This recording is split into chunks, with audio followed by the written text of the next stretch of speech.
ٹخنے کھلے رکھنا صرف نماز میں یا ہر وقت؟ ارسلان صاحب کراچی سے پوچھتے ہیں پینٹ کو نماز میں اوپر رکھنے کا جو حکم ہے کیا یہ ہر وقت کے لیے ہے یا صرف نماز کے لیے؟ نیز کیا نماز میں پینٹ کو فولڈ کرنے سے نماز ہو جاتی ہے یا نہیں؟ یہ بھی اس زمانے میں ایک نیا شوشہ لوگوں نے چھوڑا ہے کہ نماز میں پینٹ فولڈ نہیں کرنی چاہیے. ایسا نہیں ہے. رسول اللہ صلی اللہ علیہ وسلم کی صحیح حدیث موجود ہے، ان اللہ لا يقبل صلاة رجل مسبل ازارہ، اللہ اس شخص کی نماز قبول نہیں کرتے جس کا ازار ٹخنوں سے نیچے ہو. ازار کہتے ہیں جو بھی آپ نے دو لباس ہوتے ہیں، ایک جو آپ اوپر پہنتے ہیں اور ایک جو آپ نیچے پہنتے ہیں. تو مرد جو بھی لباس نیچے پہنے گا، چاہے وہ پینٹ ہو، چاہے وہ شلوار ہو، چاہے وہ دھوتی ہو، کچھ بھی ہو، تو اس کو ازار یعنی ٹخنوں تک کھینچنا اس کا حرام ہے، ناجائز ہے. صحیح حدیث بہت کثرت سے ہیں اس بارے میں. اور آپ صلی اللہ علیہ وسلم نے ارشاد فرمایا کہ 3 لوگ ہیں جن کی طرف اللہ قیامت کے دن نظر رحمت سے نہیں دیکھے گا، نہ ان کے ساتھ کلام کرے گا. حضرت ابو ذر رضی اللہ تعالیٰ عنہ اس حدیث کے راوی ہیں. جب آپ صلی اللہ علیہ وسلم نے فرمایا 3 دفعہ یہ لفظ کو دہرایا تو حضرت ابو ذر نے فرمایا خابوا وخسروا من هم یا رسول اللہ، یہ لوگ تو بالکل ہی برباد ہو گئے، یہ کون لوگ ہیں؟ تو آپ نے فرمایا کہ المنان، ایک وہ جو احسان کر کے جتلاتا ہو، اور دوسرا فرمایا والمنفق سلعتہ بالحلف الکاذب، جھوٹی قسم کے ذریعے اپنا مال بیچتا ہو، اور تیسرا آپ نے فرمایا جو اپنے ازار کو ٹخنوں سے نیچے کھینچتا ہو. تو یہ بڑا گناہ ہے. بعض لوگ یہ کہتے ہیں کہ تکبر اگر ہوگا تو اس کو نیچے لٹکانا گناہ ہے، تکبر نہیں ہے تو گناہ نہیں ہے. اور دلیل میں حضرت ابو بکر رضی اللہ تعالیٰ عنہ کی حدیث پیش کی جاتی ہے کہ حضرت ابو بکر رضی اللہ تعالیٰ عنہ نے یہ حدیث سن کے فرمایا رسول اللہ صلی اللہ علیہ وسلم سے کہ میرا ازار تو نیچے چلا جاتا ہے. تو آپ نے فرمایا انک لست ممن جرہ خیلا، تم ان لوگوں میں سے نہیں ہو جو تکبر کی وجہ سے لٹکاتے ہیں. تو بعض حضرات کہتے ہیں دیکھو اگر تکبر کی وجہ سے لٹکایا جائے تو حرام ہے، بغیر تکبر کے حرام نہیں ہے.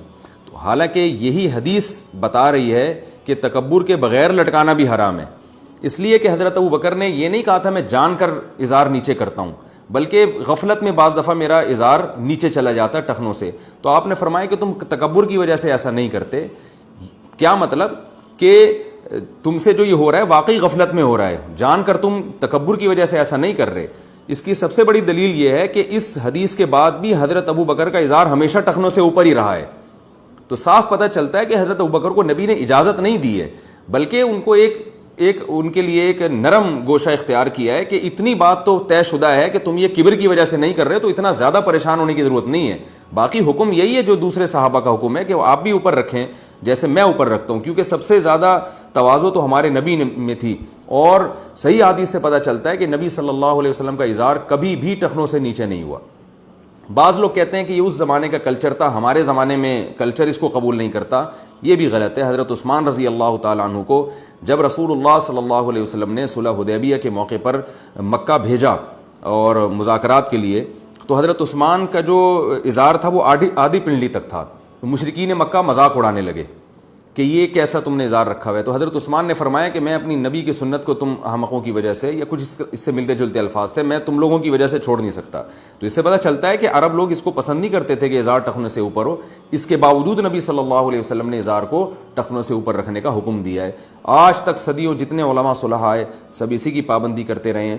تو اس لیے مسلمان مرد کے لیے بہرحال یہ لازم ہے کہ وہ پینٹ ہو یا شلوار ہو یا کوئی بھی ایسا ازار ہو اس کو ٹخنوں سے اوپر رکھے. اور نماز تو بہرحال نہیں ہوگی، یعنی واجب الاعادہ ہوگی، کیونکہ نماز کے بارے میں تو اور زیادہ تاکید ہے. البتہ مسقط میں نے دیکھا کہ وہاں کوئی امام ایسا نہیں نظر آتا جس کا ازار ٹخنوں سے نیچے ہو یا اس کی داڑھی چھوٹی ہو. اور اس کی وجہ یہ ہے کہ وہ عباضی فرقے کے ہیں، اور عباضی فرقے کا یہ ہمیشہ سے نظریہ رہا ہے کہ جو شخص گناہ کبیرہ کا ارتکاب کرتا ہے وہ ہمیشہ جہنم میں جائے گا. تو اس کا یہ عقیدہ تو صحیح نہیں ہے، لیکن اس عقیدے کا ایک فائدہ بہرحال عملی لحاظ سے یہ ہوا کہ وہ کبیرہ گناہوں سے بچنے کا بہت اہتمام کرتے ہیں. تو اس لیے وہاں نہ کوئی امام داڑھی کاٹتا ہے اور نہ کسی کا ازار مجھے اس کا جبہ یا ازار ٹخنوں سے نیچے نظر آیا. تو بہرحال یہ دونوں کبیرہ گناہ ہیں. اس کا جو ہے نا نبی صلی اللہ علیہ وسلم کے حکم پر عمل کرنا چاہیے اور اس میں شرم و حیا نہیں کرنی چاہیے. مشہور صحابی جب فارس کے دربار میں گئے، وہاں ان کے ہاتھ سے نوالا گر گیا کھانا کھاتے ہوئے، تو وہ نوالا اٹھا کے صاف کر کے کھانے لگے. تو کسی نے کہا یہ بادشاہ ہے، بڑا آدمی ہے اور بڑے لوگ ہیں، یہ ان کے ہاں یہ حرکت جو ہے یہ اچھی نہیں سمجھی جاتی. تو ان صحابی نے فرمایا کہ ان احمقوں اور بے وقوفوں کی وجہ سے ہم اپنے نبی کی سنت نہیں چھوڑ سکتے، تو یعنی ہمیں کلچر سکھائیں گے. تو آپ کے پاس رسول اللہ صلی اللہ علیہ وسلم کی سیرت ہے، نبی صلی اللہ علیہ وسلم کی سنت ہے، سید الانبیاء کی، اور ایک پورا نظام آپ صلی اللہ علیہ وسلم نے پیش کیا، تو ہم نبی کے ہوتے ہوئے ہم کیوں بے وقوف لوگوں سے متاثر ہوں جو ہمارا مذاق اڑائیں. مجھے یاد ہے ایک دفعہ میں ٹرین میں جا رہا تھا تو فجر کا وقت تھا، تو علماء سے ہم نے یہی سنا ہے کہ اگر ٹرین کہیں جنگل میں ہو اور کہیں دور سے اذان کی آواز بھی نہ آ رہی ہو تو پھر چاہے اکیلے بھی نماز پڑھنی ہو تو اذان کہہ کے نماز پڑھیں. تو کافی پرانا واقعہ، مجھے بڑی شرم آ رہی تھی اذان دیتے ہوئے، جیسے کہ آتی ہے لوگوں کو، لوگ بولیں گے تو بالکل ہی پروفیشنل ملا نہیں لگ رہا ہے یہ. تو اب سب ٹرین میں پڑے ہوئے سو رہے ہیں، میں اذان دوں تو تھوڑی دیر تو مجھے شرم سی آئی. پھر میں نے سوچا کہ ان کو شرم نہیں آ رہی پڑے ہوئے، اللہ نے حکم دیا، یہ کلمہ بھی پڑھتے ہیں اور اللہ نے حکم دیا کہ سفر و حضر ہر صورت اسلام کا سب سے اہم ترین حکم ہی نماز ہے. تو ان کو جب سوتے ہوئے شرم نہیں آ رہی تو ہمیں ان کو اٹھاتے ہوئے شرم کیوں آئے؟ تو شرم جس کو آنی چاہیے اس کو آ نہیں رہی، اور جس کو نہیں آ رہی چاہ رہی اس کو شرم آ رہی ہے. تو یہ الٹی کہانی چل رہی ہے. تو اس لیے مردوں کو چاہیے اپنا اظہار ٹخنوں سے اوپر رکھا کریں اور اس میں شرمایا نہ کریں. شرم ان کو آنی چاہیے جو نبی صلی اللہ علیہ وسلم کی اس حدیث کا انکار کر رہے ہیں اور اس لباس کو فالو نہیں کر رہے جس کا رسول اللہ صلی اللہ علیہ وسلم نے حکم دیا.